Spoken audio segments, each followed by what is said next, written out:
So welcome back to Pax Europiana, and this time now about Turkey-Ukrainian strategic partnership. Because I made several podcasts now about this Sofagate and all the other funny things which we do in the European Union with Turkey.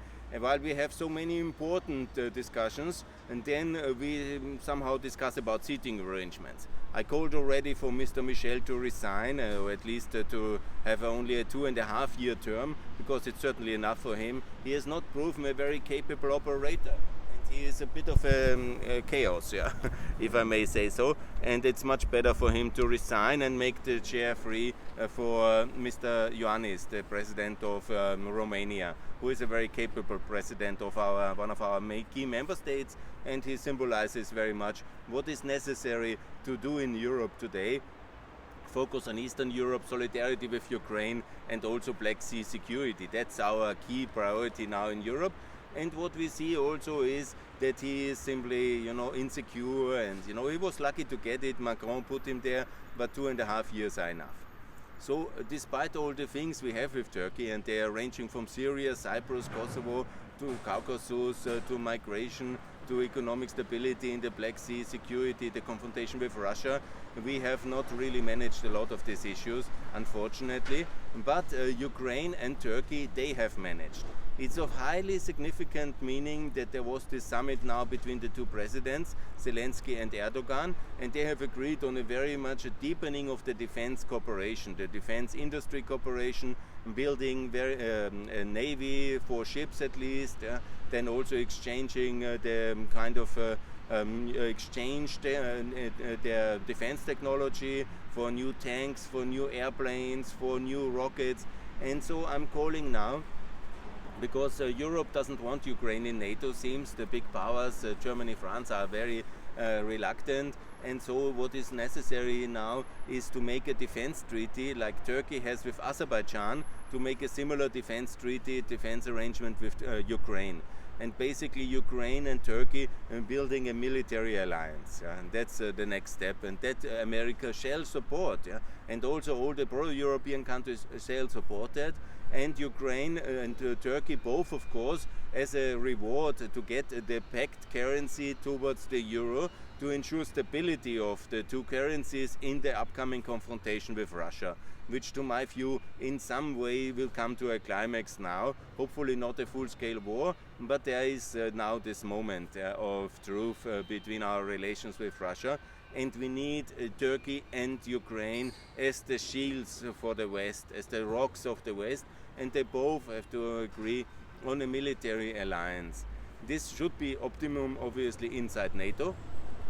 But if the Europeans are for appeasement, then Turkey can take this role, the same role it had for Azerbaijan in the 2020 war, also to make sure that Turkey supplies Ukraine with this high-level, high-technology drones in order to make the Ukrainian defense system working and avoid a further land grab from Russia.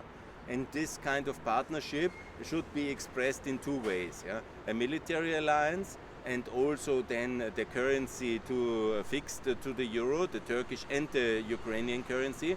But also then, what was already discussed, I refer to some of my interviews, especially the one with Andreas Umland about that one, and it is very important that Turkey offers the opportunity to join the EU-Turkish customs union to Ukraine and to Georgia, obviously, and to Moldova.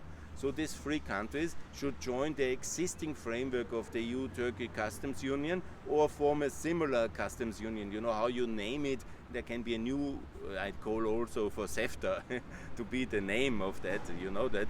But it should be basically this kind of unique arrangement we have with Turkey, extended for the three DCFTA countries, to have one trading space in the east of Europe, of the European Union, and one defense system, obviously backed by the Americans, and also Ukraine to be a major non-NATO ally at this moment, designed by the US Congress. That is a very important signal. And then gradually until 2024 to break up this kind of appeasement alliance of France and Germany, and to make sure that Ukraine is also in NATO together with Kosovo, Bosnia and Austria obviously as well, because I call also for Austria to join, and for Sweden, for Cyprus, for also Malta, Ireland, and the 6 neutrals who are unfortunately blocking progress in European unification and are immoral kind of bystanders and anti-solidarity. So what we need, of course, is more focus on this partnership between Turkey and Ukraine, because they are the frontline countries. They are facing Iran, hostile Iran, they are facing hostile Russia respectively, and obviously the two ones are like the defense shield towards the east for the European Union and NATO, and we need to do more. What we can do, obviously, currency and customs, I discussed it already, but also a massive package of infrastructure. This is one of the reasons why I call for the second. It's now, I will go to Frankfurt now, I will be soon there. This is the Vienna tax office, the Linz tax office, the Austrian tax office in Linz, but a similar tower there. I will try to make my arrangement as well to speak there. But the thing is, we need to make sure that we have a second 750 package, and to make sure that we do now focus on Eastern European infrastructure. That means the highway from Mariupol to west of the Black Sea to Turkey to Georgia, and also to build all the necessary links to the Southern Caucasus to defend Azerbaijan and Georgia, and to be sure that also Turkey builds all these things, and to fund all these efforts, we need a second package, a so-called Eastern European Infrastructure Defense Integration Interoperability Package. This is the second package. It's very good for the economy. We need now a kind of Keynesian infrastructure push, as Biden is doing it. You know, of course I'm more for Hayek, but at this moment it's absolutely needed, and it's needed for strategic reasons.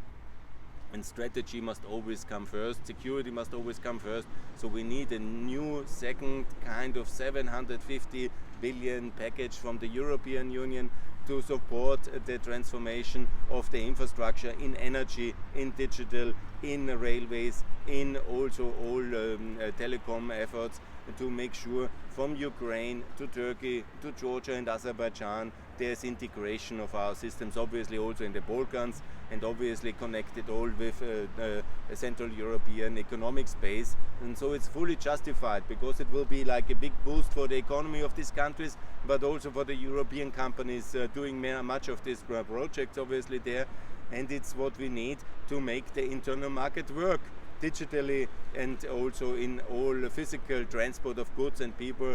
This is very important. That must be a 10 years project for the transformation of the infrastructure situation, to make also NATO work in the east, because when we have tanks which cannot go to Ukraine, or we have problems with rail transport, and that's all a big no for our ability to effectively defend the Ukrainian-Russian border, or also project power to the Baltics and towards Georgia. So that must be there, the physical infrastructure, and it's now to be built, and it makes good sense that Europe funds that together. And I have designed most of the projects recently in my podcast and in this video channel and on Twitter, and please, it's time to do it. And President Biden has shown the way with the second infrastructure bill, 2 billion, with the first corona recovery, 1.9 billion.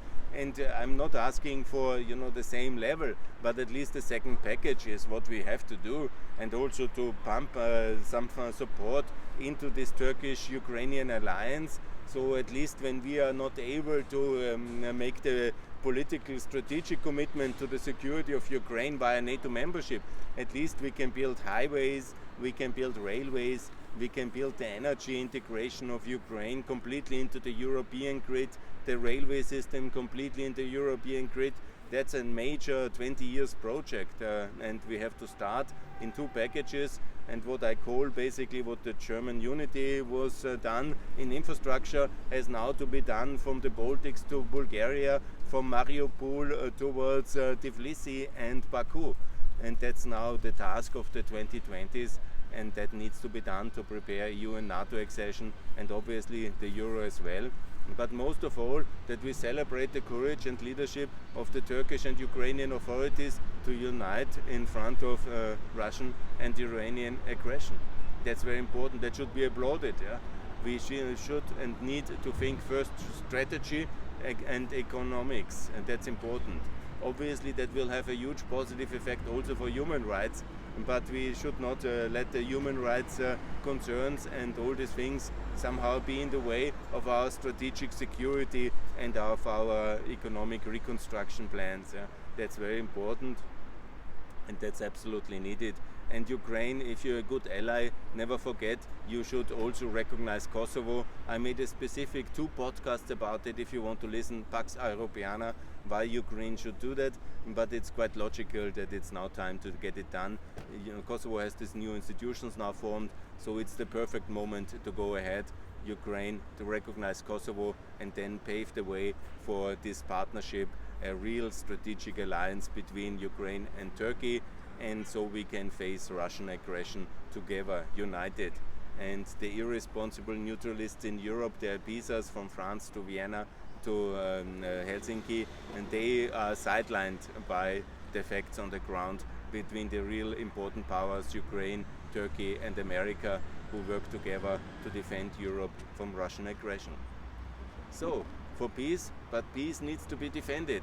There's no doubt about it. As we know also from this beautiful city, if you're not ready to defend peace, then basically really terrible things can happen, and that nobody even wants to fantasize about it. And the danger of war is there, so we need now to be more united in Europe together with our Turkish and Ukrainian friends, and they have to go ahead because we are unfortunately a bit sleepy here in the center of Europe. We are spoiled by peace, by American peace in the last 70 years. Thanks America for liberating us. It's the 12th of April, the day where the great liberator of Europe, Roosevelt, died, and the great defender of Europe, Mr. Truman, has taken office in 45. And thanks America again. We need you more than ever, America. Please stay with Europe and defend us from Russian aggression. For peace. Thanks a lot. Bye.